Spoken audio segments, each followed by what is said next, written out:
పిల్లలకు అంటిన సిగ్గును, పట్టబడిన జీవితాన్ని, కలిగిన శాపాన్ని విడిపిస్తాడు.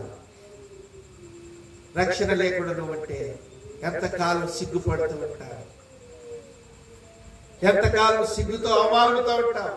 సిగ్గు అనేది అవమానములకు గురి చేస్తుంది. సిగ్గు అనేది అవమానములకు గురి చేస్తుంది. పట్టబడిపోతున్నా 4 చదవండి.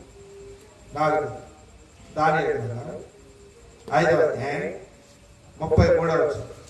రక్షణ లేకపోతే గుర్తుపెట్టుకో, ఎంతకాలం ఈ భూమి మీద ఉన్నా నా దినాలు బాగున్నాయి అనుకుంటున్నావేమో. నీ దినాలు సాగిపోయినా నీడ, నీ దినాలు గాలిలో ఎగిరిపోయే ఆవిరి, నీ దినాలు కొద్దివే.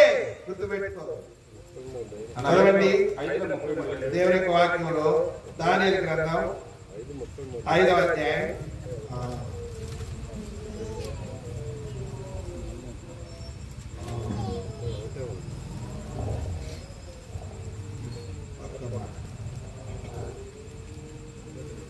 'నెబుకద్నెజరు